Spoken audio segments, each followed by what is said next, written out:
Welcome to our deep dive into the world of Kelee meditation. Today we're exploring some fascinating notes from a teacher named Ron W Rathbun. And let me tell you, they go way beyond, simple meditation techniques. We're going to be exploring some really thought-provoking ideas about the connection between pain and understanding self-compassion and even how we interact with others. I'm really excited to get into this with you. Yeah, me too. So one of the things that really jumped out at me from these notes was Rathbun's statement that understanding is the point from which all pain in life heals.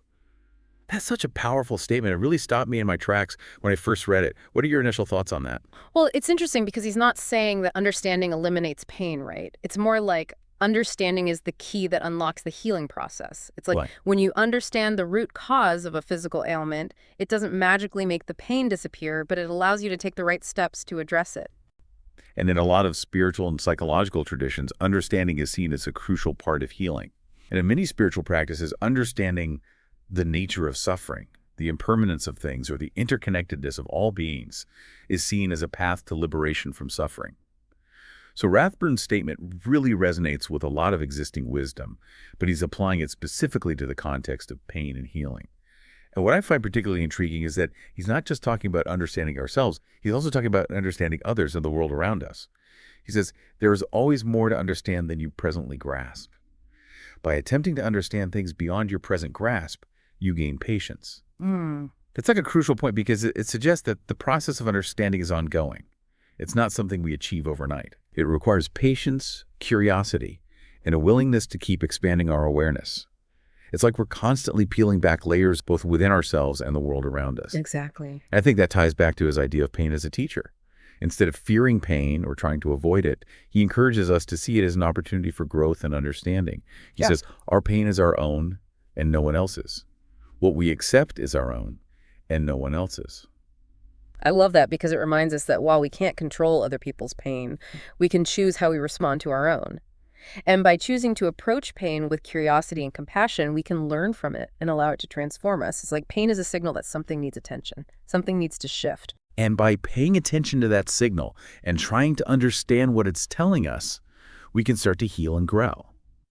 Now, this leads us to another key theme in Rathbun's teachings, the role of the ego and intellect.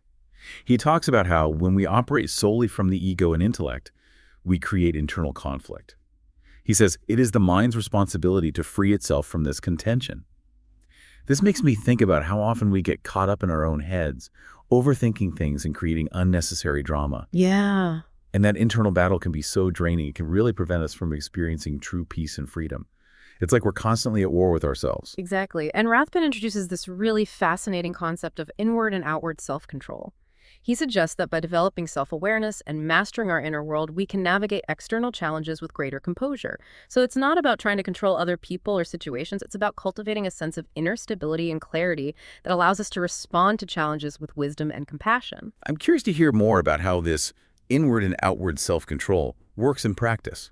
Because, let's face it, we all encounter situations where we feel like someone is trying to control us or manipulate us, and our natural reaction is often to resist, to push back, to try and assert our own control. Oh, yeah, for sure. But Rathbun seems to be suggesting a different approach. He says, it would be good to have compassion for people who don't know they're being controlled.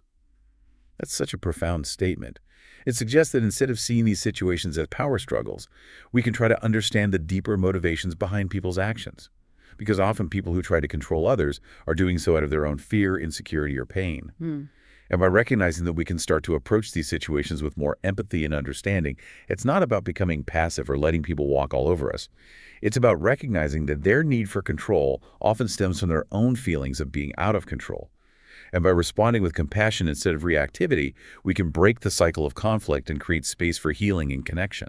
It's like taking the higher road, but not in a naive way. It's about understanding the deeper motivations behind people's actions and responding in a way that benefits both ourselves and the other person.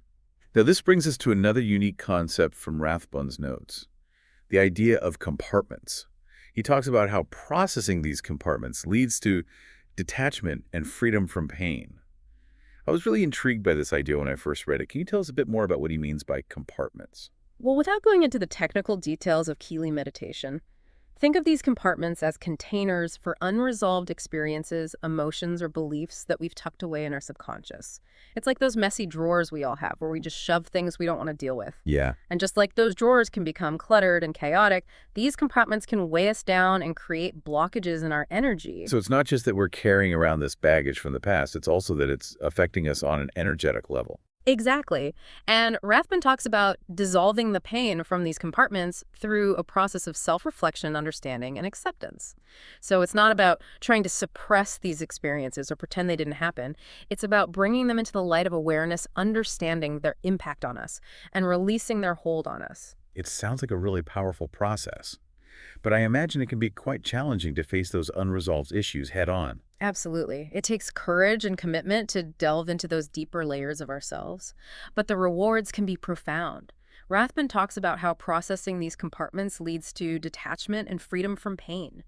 And I think what he's getting at is that when we release the emotional charge from these past experiences, we no longer feel defined or limited by them. They become part of our history, but they no longer control our present or our future. That's such a liberating thought. To be able to free ourselves from the grip of the past and step into the present moment with a sense of clarity and lightness. It's like we're shedding old skin, allowing ourselves to grow and evolve into a more authentic version of ourselves. And it's not just about personal freedom either. Rathbun talks about how this process of self-healing can also benefit others. He says, you can do this for yourself with the byproduct being a good example for others in the world. So by working on ourselves, by healing our own wounds and cultivating inner peace, we're also contributing to a more harmonious world. That's such a beautiful idea. It reminds us that we're all interconnected and that our individual journeys of healing and growth can have a ripple effect on the world around us. Now, there's one more concept from Rathbun's notes that I want to touch on before we move on, and that's the idea of vibratory bristles. He suggests that reacting negatively to controlling people creates a vibratory bristle, which can actually create uneasiness and trigger fear in others. Okay, imagine someone is trying to control you. Maybe they're being demanding, manipulative, or overly critical. Your natural reaction might be to get defensive, to argue back, or to try and assert your own dominance. But Rathbun is suggesting that these kinds of reactions, while understandable, actually create a kind of energetic tension or resistance. It's like we're putting up a spiky shield to protect ourselves. Exactly. And while that might seem like a natural defense mechanism, he suggests that these bristles actually create uneasiness and can even trigger fear in others. Because on a subconscious level, they're picking up on our resistance, our negativity, and it makes them feel uncomfortable or even threatened. So it's like our own negativity is creating a ripple effect, amplifying the conflict, and perpetuating a cycle of negativity. And that's why he emphasizes the importance of self-compassion, because when we're able to meet difficult situations with compassion and understanding, both for ourselves and for others, we can break this cycle of reactivity.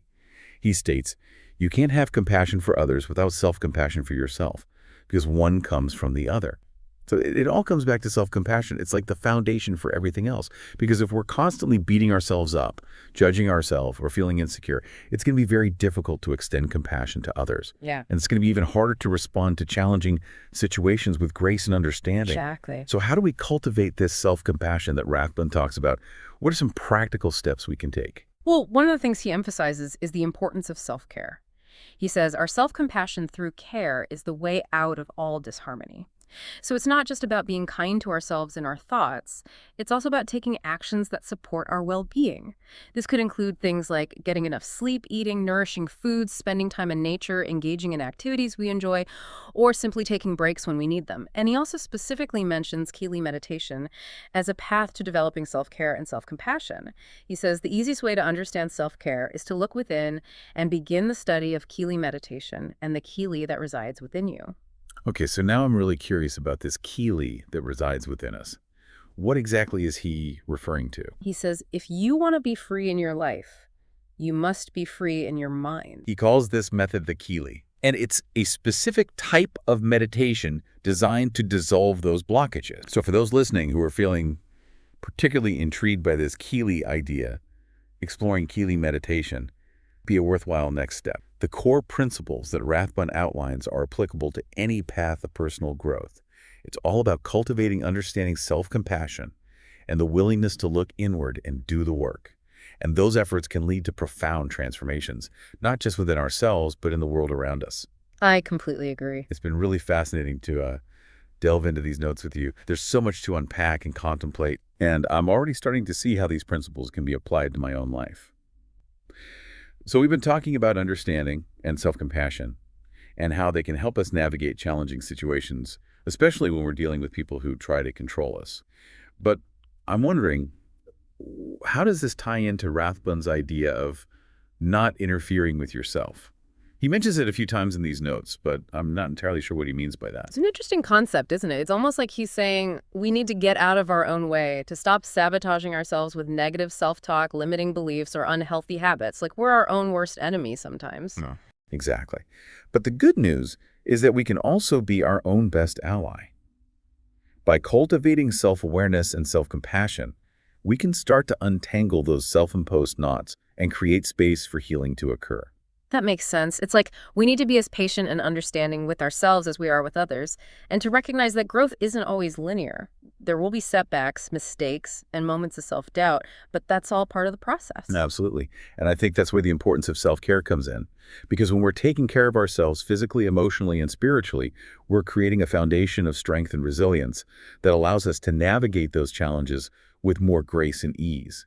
It's like we're building up our inner resources so that we can weather the storms of life without getting completely swept away. Now, speaking of weathering storms, Rathbun also talks about the importance of understanding in a broader sense, not just understanding ourselves, but understanding the world around us. So it's about accepting that we don't have control over everything, that there are forces at play that are bigger than ourselves, and that sometimes the best thing we can do is open to the flow of life, trusting that everything is unfolding as it should. That can be a tough pill to swallow sometimes, especially in a culture that values control and achievement. But there's a certain freedom in letting go of the need to control everything. It allows us to be more present, more open to new experiences, and more accepting of what is. And it doesn't mean we become passive or apathetic.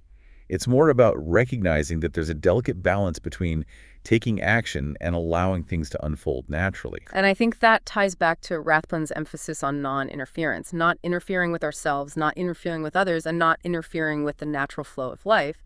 He says the understanding of true healing and not interfering with yourself is a fine line. The easiest way to know non-interference is to not interfere. That sounds incredibly simple yet profound at the same time, like a Zen koan or something. But how do we know when we're interfering and when we're not? It seems like a subtle distinction. It is a subtle distinction, but I think it comes down to intuition and self-awareness, to paying attention to our thoughts, feelings, and actions, and noticing when we're acting out of fear, insecurity, or a need to control, versus when we're acting from a place of love, compassion, and trust. It's like learning to discern the difference between our ego's voice and our soul's voice. Trust the process. Exactly. It's about simply the wisdom of life itself. Now, before we wrap up this part of our deep dive, I want to circle back to Rathbun's statement about being a good example for others, because I think it speaks to something really important, which is that our personal growth and transformation isn't just about us. It has the potential to inspire and uplift others as well. It's like the ripple effect you mentioned earlier. When we make positive changes in our own lives, it creates ripples that extend outward, influencing the people around us and even the world at large. And it's not about being perfect or having all the answers. It's simply about being the best version of ourselves that we can be and sharing our light with the world. Because as Rathbun says, you can do this for yourself with the byproduct being a good example for others in the world.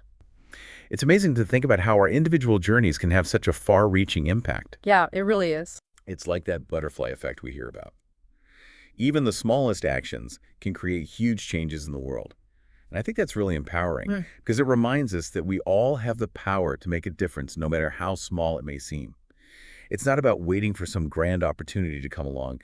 It's about making the most of each moment and each interaction we have. I love that perspective. It's about focusing on what we can control, which is ourselves and our own actions, and trusting that those actions will ripple outwards, creating positive change in ways we may never fully comprehend. And speaking of focusing on ourselves, I want to touch back on something we mentioned earlier, the idea of Kelee. Rathbun talks about it as something that resides within us, something we can access through Kelee meditation. To me, it evokes a sense of our true nature, our essence, the part of us that is whole, complete, and interconnected with everything else. It's like that spark of divinity that resides within each of us waiting to be awakened. It's our intuition, that inner voice that guides us if we learn to listen to it. It's like Kelee is a potential that lies within each of us, waiting to be unlocked through self-discovery and inner exploration. The important thing is to keep seeking, to keep exploring, and to trust that inner guidance that's leading us towards our own unique path. It's like we're all on a treasure hunt, and the treasure is the discovery of our true selves. If understanding is the key to healing pain, as Rathbun suggests, what are some practical steps we can take to cultivate deeper understanding in our lives? That's a great question, and I think it starts with self-awareness. Paying attention to our thoughts, feelings, and behaviors. Noticing the patterns that keep us stuck in pain or conflict, and being willing to question those patterns, to challenge our assumptions and to see things from different perspectives. It's also about cultivating empathy and compassion, both for ourselves and for others, trying to understand the motivations behind people's actions, even when those actions hurt us, and remembering that everyone is fighting their own battles, carrying their own wounds. It's not about condoning bad behavior, but it is about choosing to respond with understanding rather than judgment. It's about breaking the cycle of reactivity and creating space for healing and connection. And I think another key ingredient is patience, because understanding doesn't happen overnight. It's a process of continual learning, growth, and evolution, and to trust that the answers will reveal themselves in time. It's like we're slowly but surely uncovering the truth that lies within. And as we cultivate understanding, we also cultivate self-compassion, because we realize that we're all doing the best we can with what we have. We learn to forgive ourselves for our mistakes, to accept our limitations, and to celebrate our strengths. And that self-compassion allows us to extend compassion to others, creating a more harmonious and loving world. It's like a ripple effect. When we heal ourselves, we heal the world around us. And that's a really powerful thought to leave our listeners with. So as we wrap up this deep dive into the world of Kelee meditation and Ron W Rathbun's teachings, I encourage you to reflect on what resonated with you most. What insights sparked your curiosity? What practices or perspectives might you want to explore further? And most importantly, how can you apply these principles of understanding and self-compassion to your own life, to your relationships, and to the world around you? Remember, the power to heal, to grow, and to create positive change lies within each of us. Thanks for joining us on this journey of discovery. We hope you'll continue to dive deep, to explore new horizons, and to embrace the transformative power of understanding. Until next time, keep seeking, keep learning, and keep growing. And remember, the world needs your unique light. Shine bright.